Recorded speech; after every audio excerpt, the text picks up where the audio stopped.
Hey everyone, you're listening to the TEN7 Podcast, where we get together every fortnight, and sometimes more often, to talk about technology, business, and the humans in it. I'm your host, Ivan Stegic.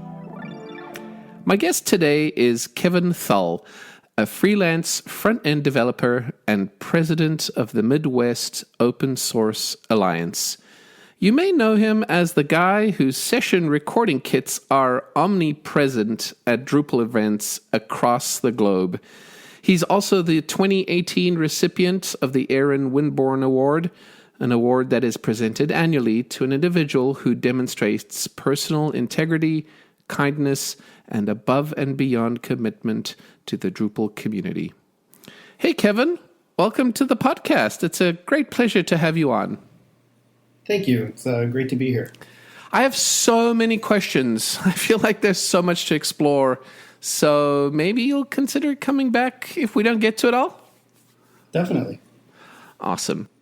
I thought we'd start with some background. So right now you live in Chicago and you went to the University of Illinois at Chicago. Are you a lifelong Chicagoan? I am. Born and raised. Born and raised. So where did life in school start for you? I'm on the northwest side of Chicago, so I went to schools in that area.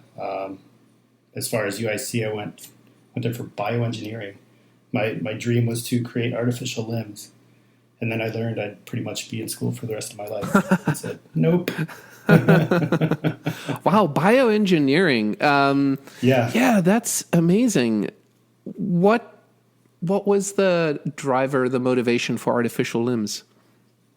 It just seemed an interesting and really useful career, because at the time, artificial limbs, I graduated college in, 89, 90. So there wasn't a whole lot of advancement at that point. Mm-hmm. And so it just seemed like a really interesting, rewarding career to go into. Yeah, I've seen those artificial limbs that are 3D printed these days. There's Yeah, it's incredible. It really is. Do they use Raspberry Pis, I think, in some cases? Or I don't know what it is, but it looks like there's a really inexpensive way to get things done these days. Yeah, there's an event that at my old job, sponsorship conference, and we had one of the speakers was one of the inventors of that 3D printing, or at least one of the innovators of it, and it's just an incredible story. It really is. It's kind of what technology and the internet, the original idea behind it, was trying to accomplish, right?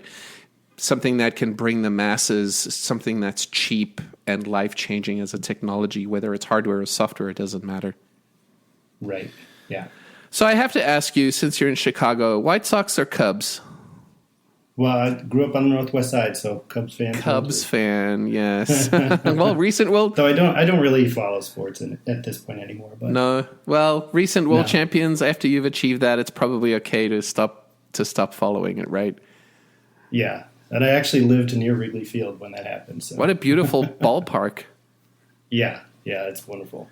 Hope they don't change it. Yeah, I'm just so excited about baseball these days, given that the Twins are number one in the league, have the best average, and we've really needed that. I feel like it's a good omen that's what kind of happened to the Cubs and went to the World Series, and now maybe the Twins can do it. Yeah, that'd be amazing. It definitely would be amazing. So let's talk a little bit about Drupal. You've been in the Drupal ecosystem for more than 10 years. With many different areas of interest and expertise, from being a site builder to a developer to being involved in the community. Do you remember your first experience with Drupal? Yeah, vividly. I had Drupal 6 was just shiny and new, and I was using a product to essentially build static site. So I was using an early static site generator, just this Perl script that let me create both a car parts website and a couple of different product websites. We'll put it at that. And my first, since it was UI based, the site kept timing out during the rebuilds for the owners of their sites, and telling them, oh, you can log in through SSH and run it there was not an option. So I started evaluating other systems, and it was really down between Joomla and Drupal. Ooh, Joomla. Right. So, but I mean, feature set, Yeah. they looked similar. They looked equally capable on paper.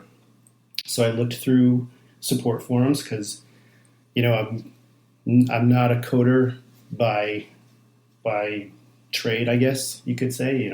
I can code my way out of a paper bag is how I'll define my programming skills. I'm good with CSS and Sass, but in terms of the rest, even though I went to engineering school, you'd think I'd be better at it.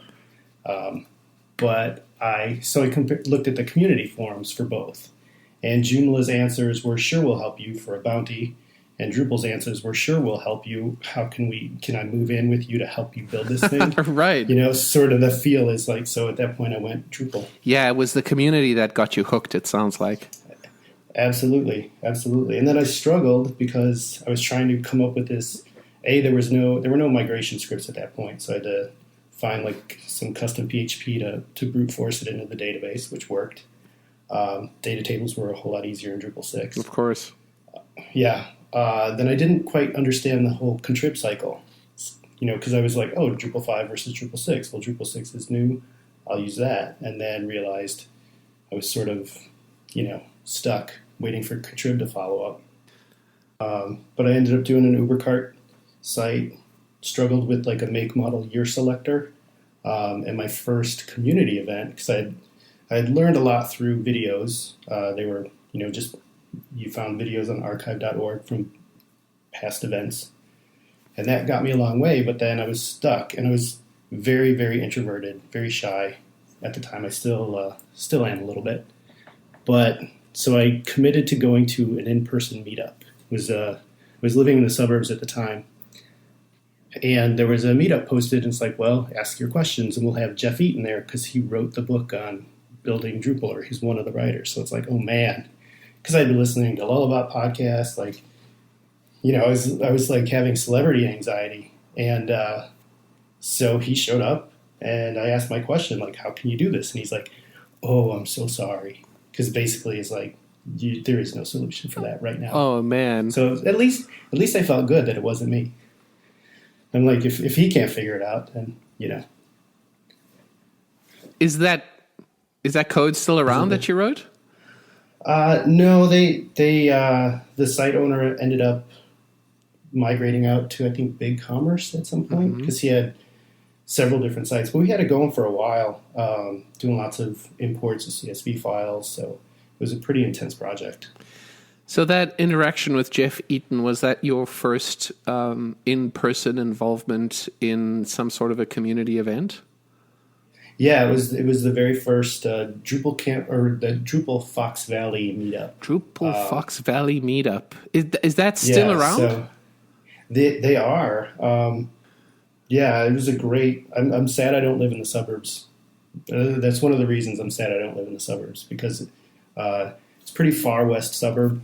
But it was a great group. Met a lot of wonderful people there, and that's really, I think, I count that as one of the reasons that I am where I am today, being part of that group and that community. And so that was your first exposure to the community. Is it also the first time you started participating in organizing events as well? More or less. I did some light volunteering at the Chicago Drupal Camp when it was around, but we ended up as a suburban group. It's a decent commute. There's a good community in the suburbs, so we decided to have our own Drupal Camp Fox Valley. That was like October 2013. And that's also when I decided, well, I'm going to record the sessions, because it was sort of, at the time where I worked, we hosted a marketing conference where I basically was involved in recording sessions. And so I'm like, well, A, I learned when I started Drupal from session recordings. B, I do this for work. So it was a no-brainer in my mind to do that for events that I'm organizing. So 2013, there's the first set of sessions that you decide to record, and it's at a meetup, or it's at the Fox Valley Camp? No. Yeah, we had our Fox Valley Drupal Camp, or Drupal Camp Fox Valley, yeah. Okay, so did you go into that camp thinking, okay, I'm going to record every single session, or did you say, let's iterate, let's choose one room and see how it goes? No, I figured I do this for work, so we're going to get them all.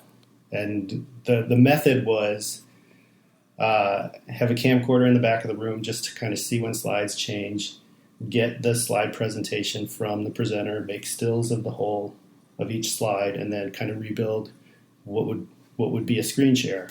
Because that was the process that I did at work, but it was for marketing conference. I see. So there were maybe 30 slides or so. So yeah, at the work event, it was a union hotel.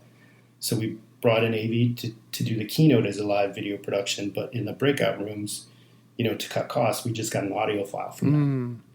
So I would get their deck and any videos that they were playing and kind of rebuild it based on the audio and just what I call the reference record to see where those slides changed. So you actually did you actually had to rebuild every session. There wasn't any live capture. Correct. All right. No. So that's kind of version 1?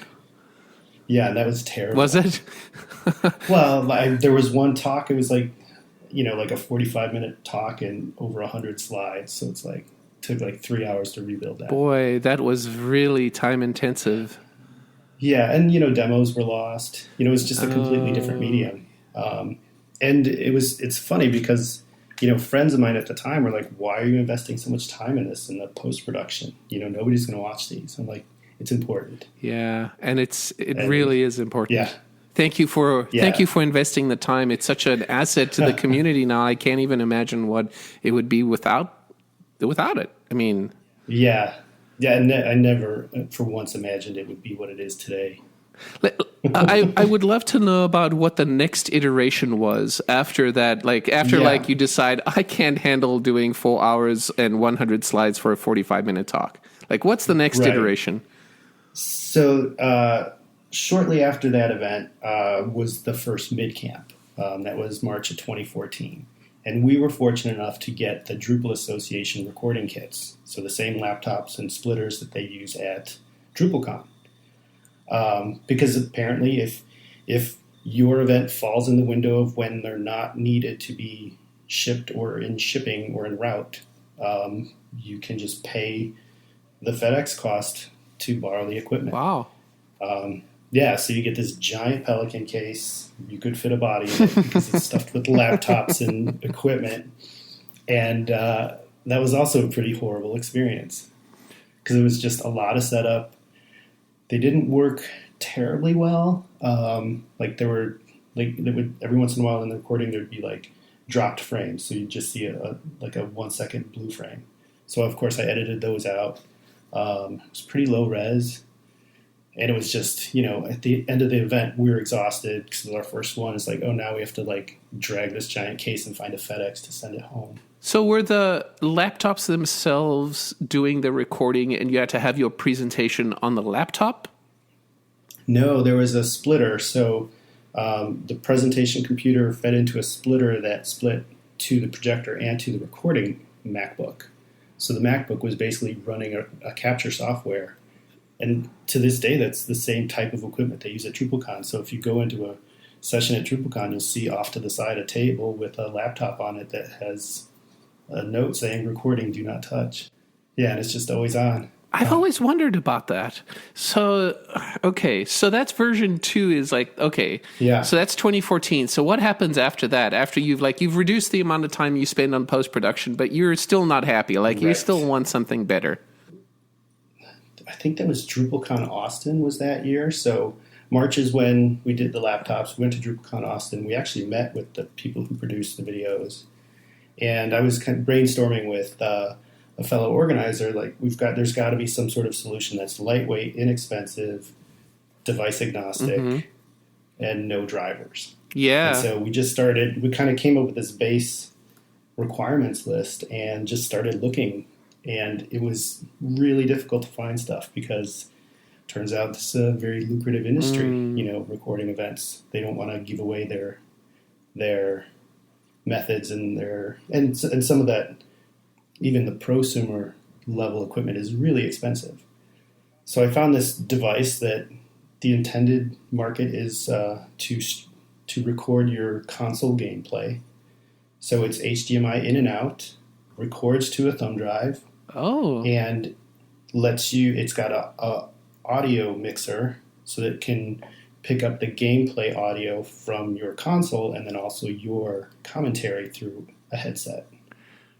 So I'm like, well, on paper, and it has a standalone mode, because a lot of those console gameplay systems require you to either hook to a console where there's some sort of interface or attached to a PC so you can run it through software. Right. But it's the only one that had a standalone mode. So I'm like, well, let me try it. So I bought one and it worked. And so the second Drupal Camp Fox Valley, which was then later in 2014, was where that kit first debuted. Wow. And what was the cost of the kit at the time? Do you remember? All total, well, so at that time, I was just, they came with a lav mic. Okay. So just the unit itself was, honestly, like $180 plus dongles, so maybe like low $200 per kit, which is still really, that's cheap. Really reasonable. Yeah, I was going to say. Plus, you have to supply the thumb drive, right? Yeah. So when I think of cost per kit, that's equipment plus dongles plus recording media.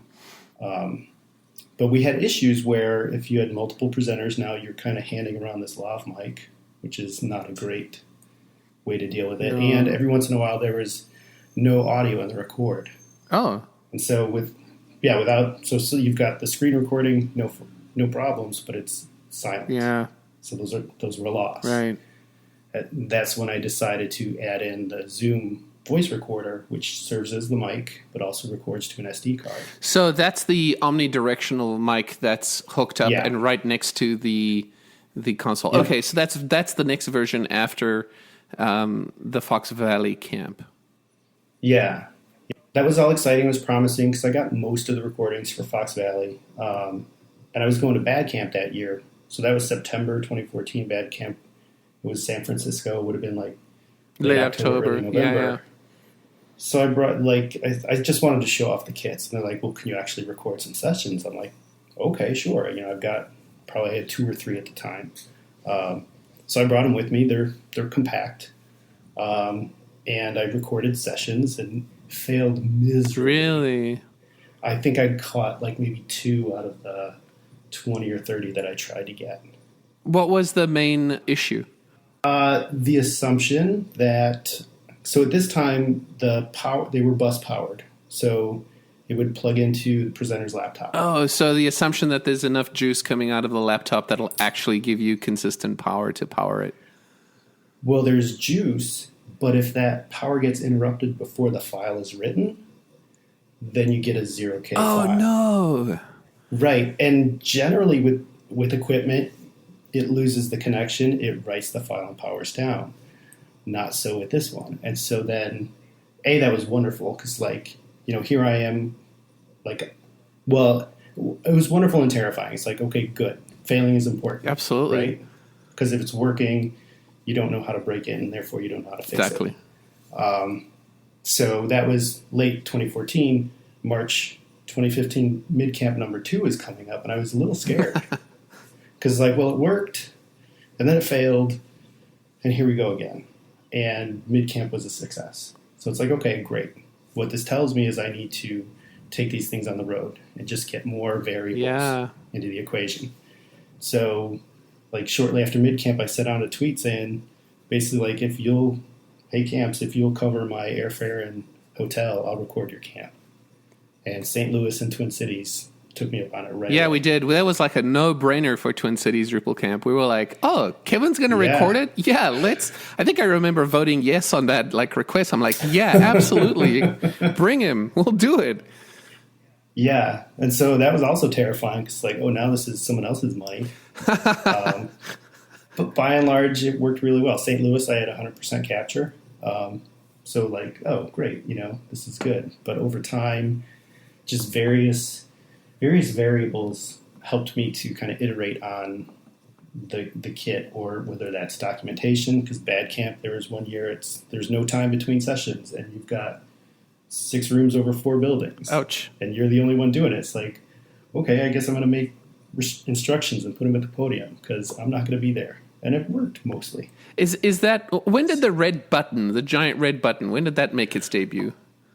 That was, the red button was part of that, what I call the beta kit, the 2014 Fox Valley version. So it was the camcorder, there was the Drupal laptops, the DA laptops, and then the big red button. So that was early on the process, and it's just been a matter of smoothing out the whole bits. So you took it on the road. You got different variables for the kit. Did the kit stay very similar to after your beta process, or did you change anything major after you were done with Twin Cities and St. Louis? The bulk of the changes were adding in redundancies and taking out other variables. Like, so I added in the digital voice recorder, but then I was fancy and I got a remote for it. So you'd hit the red button on the video, you'd hit the button on the audio record, and then when you're done, you'd stop both. And then so many times people forget to do the audio record, and then I realized, well, why don't I just leave this thing record all day long and take that out of the equation? One less thing for presenters to think about. And that worked. There have been times, it's sort of been bane of my existence for a bit, because invariably someone would bump the power, or they'd turn off the power strip that everything's attached to. Well, the video recorder powers on automatically. The audio recorder has to be turned on once it's got power. And so I would lose it that way. So now there's batteries in there. So there's a failover. I now discover there's a hold switch, so you can't accidentally stop the recording, which has happened before. So audio has become pretty solid in terms of capturing it. Then just accidents like, I forgot. I had a 4-port USB power, because one of the AV guys, when Bad Camp failed miserably, he's like, maybe there's not enough USB power for some of this stuff from the laptops. We'll get a separate, like a powered hub. Powered hub, yeah. So I did, but I plugged him in. I thought I had to plug it into the laptop. And so if the laptop went to sleep, it turned off power to the recorder. Yeah. And one session, I accidentally forgot to plug it in. And I know, I think I know who the person is who, forced what I call happy accidents. Her laptop went to sleep and her recording continued. And I'm like, it's because it's not plugged in, because it didn't have to be plugged in. It's not plugged into the laptop, so it didn't perceive that as a signal loss. Yes.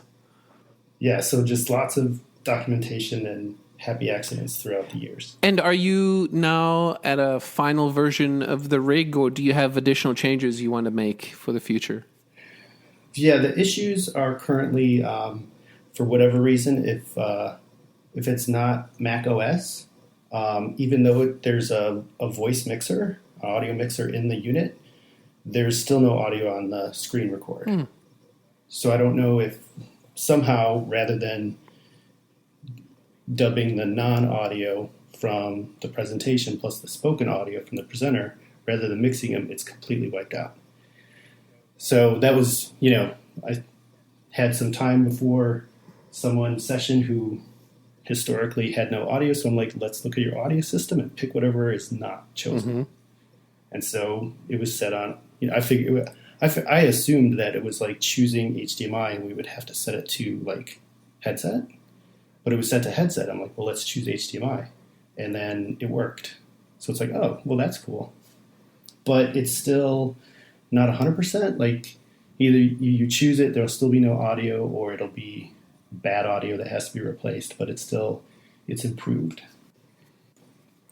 I'm just amazed at the speed at which you get these sessions turned around and available online. What's the secret to doing that?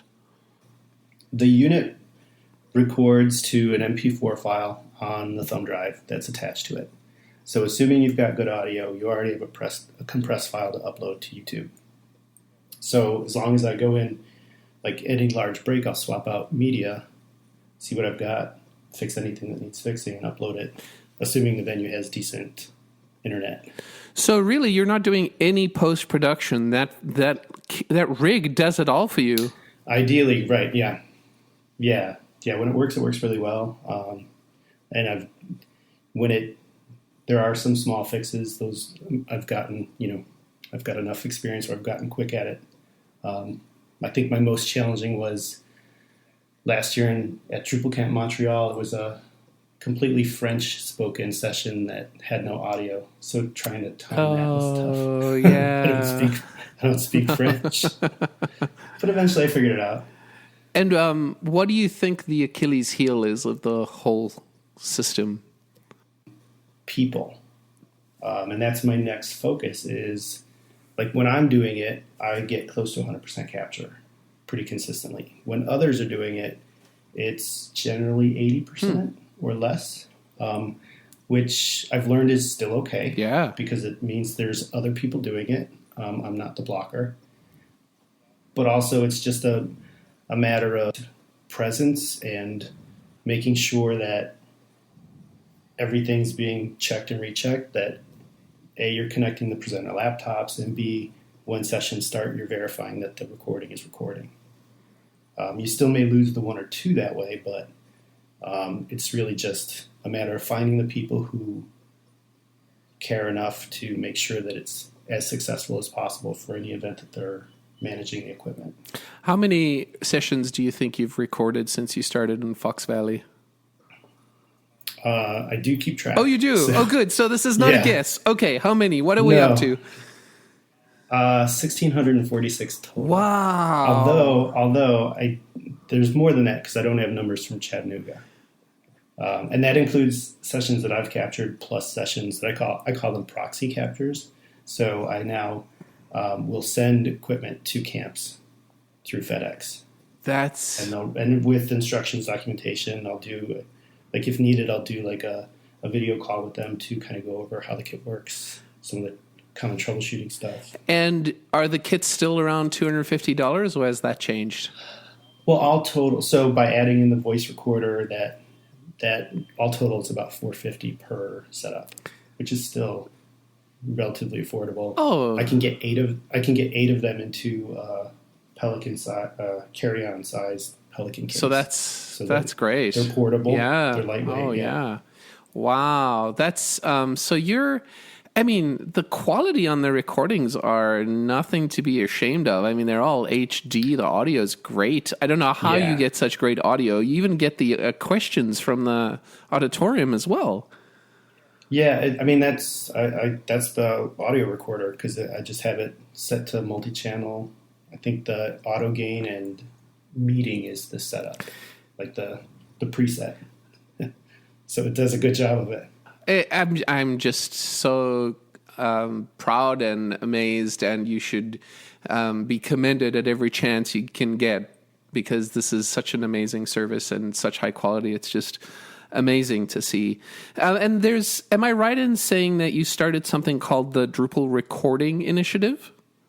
Yes. Tell me about that. What is that? Yeah, there's a funny story. So Drupal Camp in Iowa last year. And I was very happy to be able to record it because that was one of the first non-Chicago camps I went to, like 2014-ish, 2015-ish. But they always had a way to record their sessions. So I was never going to record theirs, even though I wanted to. This last year, they reached out and I guess they didn't have their typical contact and they wanted me to record it. So I'm like, yes, absolutely. And then Matt Westgate of Lullabot he gave a keynote and it was either right before or after that, he just nonchalantly asked me, like, so how's the recording initiative going? And I'm like, in my mind, I'm like, oh, wow, you just named this thing. Because forever, I was like, oh, I'm just recording stuff. Right.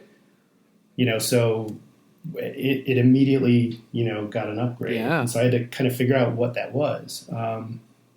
So I tried to do like a year-end blog post to kind of say like how it's gone for the year, just kind of do a little reporting. And the DA reached out to me after that because this past year I realized that, because this is bigger than just me, I need to start mentoring people. And so they offered to let me do a guest blog post on the DA's blog so that it would, amplify that. So I'm like, well, great, what am I going to write? So I came up with the initiative.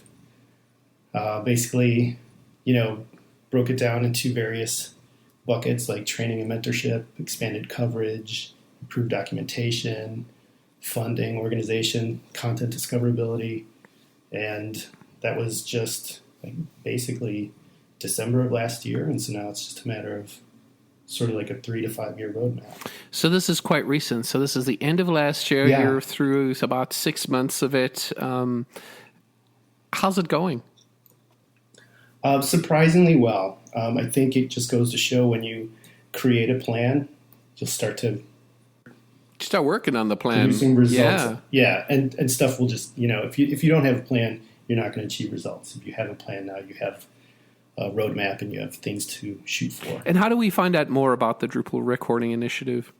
So I have it, like one of the items was, open accounting. And in order to do that, I then put it on Open Collective. And so I could either whether it's links through, show notes or something, but if you search Drupal Recording Initiative, you'll pretty much find it on Open Collective. And I've got the entire initiative spelled out there. Excellent. We'll link to it in the transcript and the show notes of this podcast episode, so keep a track there. But it's on opencollective.com. And as you said, if you do a search for Drupal Recording Initiative, it should be one of the first results. And I think it was for me. So, so it's working. It's working. Yeah. This is actually a really good segue into a question I had about the Midwest Open Source Alliance, because it does say on the Recording Initiative's webpage that it's hosted by the Midwest Open Source Alliance. What is MOSA? I'm sure that's what you call it, right? It is what we call it. Okay, what is MOSA? Yeah. MOSA was born out of the fact that the Drupal Association used to provide fiscal sponsorship for events, primarily in the U.S. They ended that program, and then that left.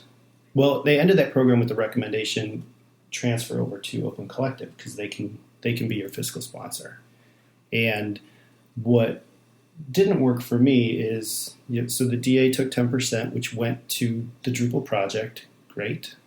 Going to Open Collective was going to take 10% and fund open source in general. Also good. But they were going to take a 10% on that initial deposit in addition. So we had already spent, as an event, we'd already paid our 10% to the DA.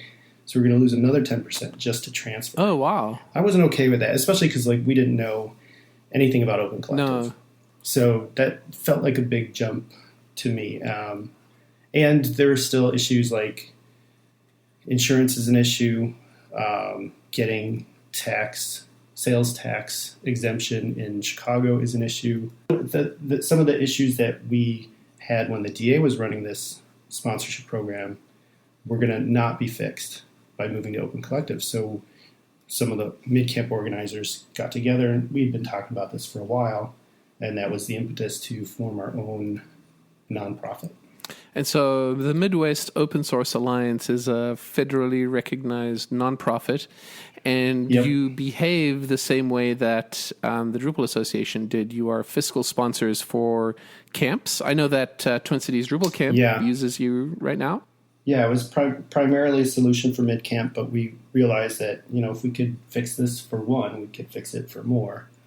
We tried to keep the scope smaller geographically by Midwest, but also open the scope and just call it open source. And are you the fiscal sponsor and the insurance and everything else that a camp needs, like the Open Collective and like the Drupal Association was to us? That's the intent. We're still working on the insurance part, but we for sure, for any camp to be part of MOSA, we have to designate an at-large board member.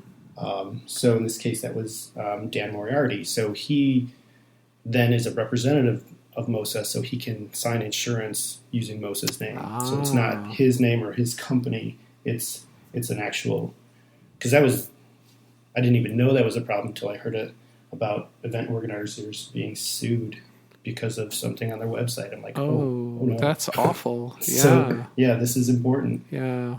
Because I was just, even with the DA, at one point they provided insurance, and then they realized they couldn't because it really the liability wasn't part of their structure. Yeah, and so then here I am buying event insurance under my own Ouch. name, which is terrifying. Yeah, that is terrifying. But you do what you can to get your camp right. And how is MOSA funded? Is it also through a percentage that the members pay? So we're taking 5% from event, and that's been enough because it's all volunteer run. We take 0% from initiatives. So donations to the Recording Initiative, right word, but I do pay 5% platform fee to Open Collective, but no additional cost to have, because Open Collective itself is not a fiscal sponsor. There are fiscal sponsors on Open Collective. MOSA is now one of those. And the fiscal sponsor decides what percent they'll take. Got it. And so for camps, we don't organize that through Open Collective. So that way we can still get 5% to help keep the lights on. But for initiatives, we don't need to take anything. And you talked about a plan for the Drupal Recording Initiative. What kind of a plan is there for MOSA? What are you guys hoping to achieve in the next few years? We've got a project board on GitHub, mostly to sort of finish, we're building the bike as we're riding it. Because, it's like, we have to create a nonprofit and run an event. And, Twin Cities is actually going to be our next event. So now we have to figure that out. And, so we're getting documentation and things of that nature, hashing out insurance, because we want year-long event insurance or year-long insurance for board members, but also how to cover all volunteers of an event during the phase of the event. So in theory, events don't need event insurance. That's MOSA's insurance would cover it in theory. There's a lot of time to talk to a lot of people to get a lot of quotes. Well, you guys are doing a wonderful job, so I wish you all of the best of luck for MOSA. I know that it felt like TC Drupal was looking for something like MOSA, and I'm just glad that we're in the Midwest and we're able to take advantage of the Open Source Alliance. Yeah, I'm glad it worked out. I think the last thing I want to talk to you about is the Aaron Windborne Award. So last year in 2018, in recognition of this incredible service you've been providing to our community, you received the Aaron Windborne Award. What an honor to receive that. How did that make you feel? It was incredibly humbling. I'm definitely not here for anything but to give back. So to have to stand up and thank people, I understand that people really appreciate what I'm doing, but I'm not here for that. I'm here to just make videos available. So it's hard to go up there. It's like I'm very much behind the cameras kind of guy. So it was wonderful. It was wonderful to see you accept that. Thanks. Yeah. Did it change your approach to how and what you're doing? Did it make it more intense, or did it change anything about your approach? I don't think so. I think, if anything, more people know me. So I'm now Drupal famous. Right? But aside from that, I would say no, it's not changed anything. No.